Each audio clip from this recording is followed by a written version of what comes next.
Today we're playing with TunaTartare, Valentine's Day edition.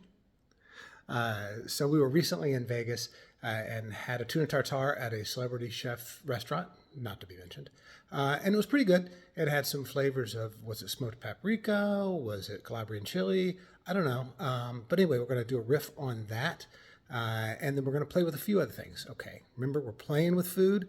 We're going to try some different stuff.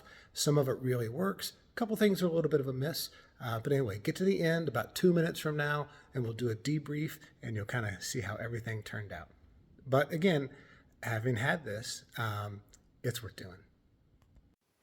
Okay, we're laying out all of our fixings here because that's what we do. You can kind of visualize what we're going to use, but there's a list at the end.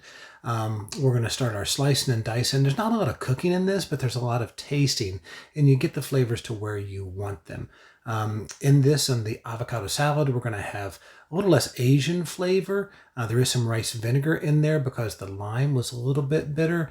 The jalapeno is going to have some seeds, which is going to give it a little bit of heat. And we're going to chunk the avocado for the salad, not mash it.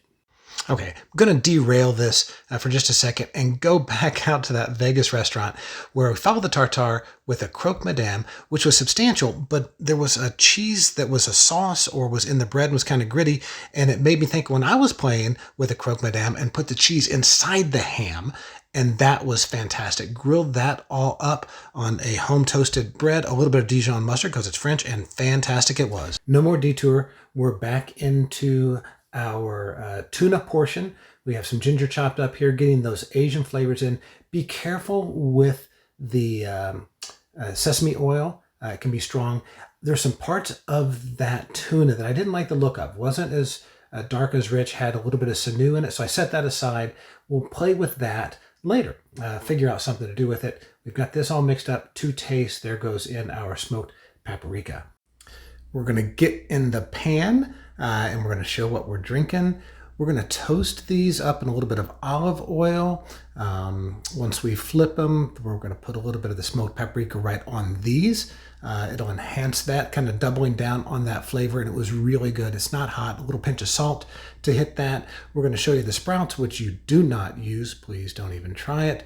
And then we're going to get ready for construction. You can see some of that kind of what I'll call bad tuna go into the pan. Actually add some of the sesame oil, cook the rest of this up. It was so good. We just ate it out of the pan, while it could have been mixed up into the later dish. Here we're going to do our construction. A little disc goes in on the bottom. Some of the avocado salad, which had a little bit of extra basil put into it. Crushed potato chips, and then another little disc. Maybe that'll protect those potato chips from getting soggy. Maybe not. The bad sprouts. And here you see it all coming together.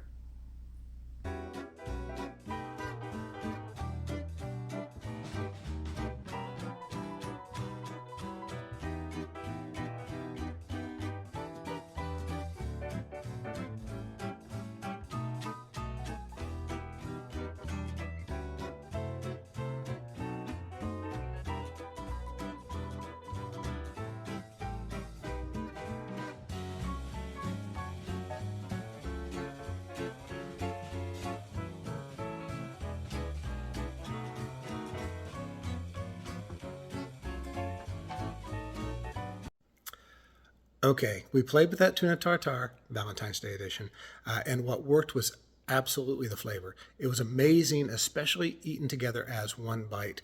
The tuna with that avocado salad underneath was great, as were the little tortilla hearts and discs with the smoked paprika.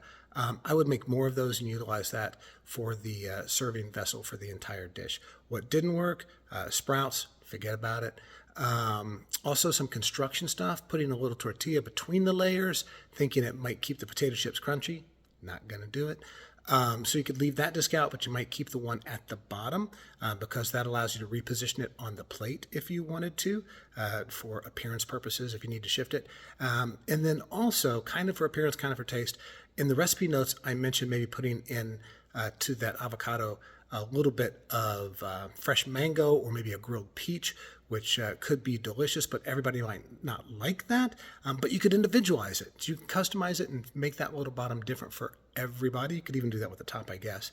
And even though I didn't get it on the imaging, I put sesame seeds on the top of this at the very end. You could toast those, and that's a nice little thing to add to the tuna part itself. So get out there, play with it, and enjoy. And let me know what's happened once you've played with it. That'd be interesting.